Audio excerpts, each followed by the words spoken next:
So what is it like to live in Pacific Beach? Well, stay tuned. We're gonna talk to you about everything you need to know, what you need to see, and we're gonna give you an inside look on what these places look like. I'm excited to show you.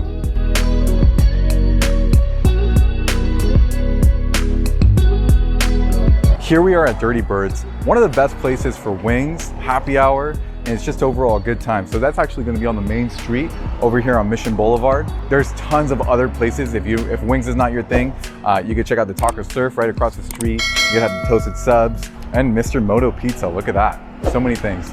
In Pacific Beach, you skate everywhere. You bike everywhere, you walk everywhere, you can run, you do whatever you want just to get to the beach. And I love going on the skateboard, not having to worry about a car or commuting.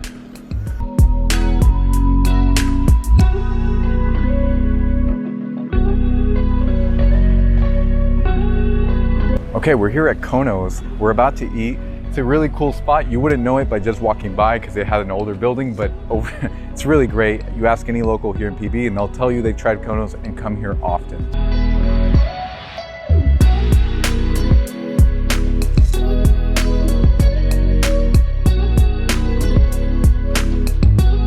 All right, so we just finished up eating at Kono's. Delicious. Check that place out when you get the chance. We also have the pier right behind me. And as I'm walking through, this is like a scene out of a movie. Amazing white sand, we got the nice water. Looks like it's low tide today, but there's a few surfers out there. So a lot of these areas, what's really cool is that you'll see that people are just constantly down the boardwalk in their skateboards, bikes. Just be a little careful, be a little mindful of when you're on this boardwalk, not everyone's paying attention. So even if you're walking, just be watchful of who's coming next to you. It's a great place to take your dogs for a walk and just go on a stroll. Doesn't get any better than this. That pier behind us is actually closed down temporarily, but there are vacation rentals. So if you wanted to tour and be right on the beach, these vacation rentals are really great options. And they're all along the boardwalk. So you'll have different styles, some that are a little bit more humble and others that are a little bit more luxurious, just depending on the price point that you have for when you go vacation out here. If you're finding value in this video, please consider liking and subscribing. I got content coming to you once a week. What I like about Pacific Beach is that there's two sides to it, at least two locals there are. There's North Pacific Beach, which is a lot more residential, a lot quieter, a suburb feel, like a family feel, and South Pacific Beach, which is a little bit where the action's at. And so daytime PB is really relaxing. You can bring your kids out, play in the sand. Nighttime PB, young people who like to come tour, you guys are always cruising, and that's cool. As soon as the sun goes down, nightlife has started. Some of my favorite places to go: Ale House, Firehouse, Amplified, PB Shore Club. There's endless amount of spots, and also there's throughout the week, during the week, although it's not the weekend, you have tons of things to do. So there's actually karaoke, open mic nights. If you're just looking to have a drink somewhere on the beach, there's water bar where you can look at the sunset as you have a drink. There's so many spots. What a lot of surfers like to do before they plan their day or their week, they like to look at the surf reports that they look up. So this will tell you what tide, if tide's low, tide is high. They come at all times of day because of this reason. So if you see a lot of surfers really early in the morning, it's likely because there's a really good tide that they don't want to miss and they want to catch those waves.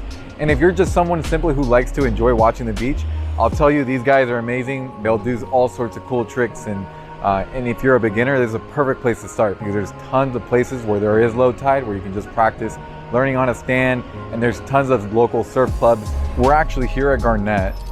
Down this street is where you'll find everything. It's probably the biggest street that we have. You'll find the grocery stores, the gym centers, any type of business that you're looking for, you'll find down the street, including the bars and the restaurants. Hornblende is right in between Garnett and Grand Avenue, and down this street you'll find a ton of apartment complexes, condos, communities, and different types of housing, multi-units, duplexes, triplexes, quadplexes, all up and down this street. So there's plenty of housing down here. So at the end of the Grand, when you get to the beach, there are a few notable restaurants, and this is really the hub of where nightlife really is. So if you're looking for nightlife after 9 p.m., you want to get a drink, want to go out with your friends, have a good time, meet new people, Ale House, PB Shore Club, and Firehouse are three of the places that I would highly recommend. The local as well are great places to go, tour around, and just enjoy their food and enjoy the environment. So the environment, they have live music that they play. Every time I go, I always have a good time. And talking about Firehouse, we actually have a fire department right next door, and we have a fire truck right behind us. So that's actually, I'm pretty sure they got their name from being so close to proximity to the fire truck station. Thank you for washing away all the fires all and throughout San Diego County. Your help is really appreciated. So as I mentioned, we actually have a bunch of skaters who are doing nice, cool tricks. I'm not quite there. I have a longboard. And even if I did have their skateboards, I can't even get close to what they have. Go check it out. The best way to do this is with dress shoes on. I'm convinced you'll never fall. Hey, we're here at Kate Sessions Memorial Park. It's one of those parks that is so beautiful. Anytime you come out here, you'll see people taking out picnics, you'll see little kids learning how to play soccer, you'll have people playing with their dogs, walking them down and up this hill, and honestly, I haven't seen a park with a better view than this. If you're coming out, one little piece of history that you might not know about is that this park is dedicated to Kate Sessions. She was actually known as the mother of Balboa Park. She was responsible for growing trees in the early 1900s, and the city of San Diego worked hand in hand with her for numerous years on ensuring she conserved all the greenery, and hundreds of years later, look at what we get to enjoy. So there's a lot of memorials named after her, this park, an elementary school, and different statues just dedicating all the work that she's done for our community of San Diego. A medium home price for a single family home is going to be about $1 million. If you're looking at a condo townhome, the medium home price is about $817,000. I hope you found value in this video. If you did, please consider liking and subscribing. I would really love to see you next week when I produce the next piece of content over our beautiful city here in San Diego. And if you're looking for any real estate help, whether it's buying, selling, or just have questions, feel free to reach out. I'm your guy. My contact info will be in the description below.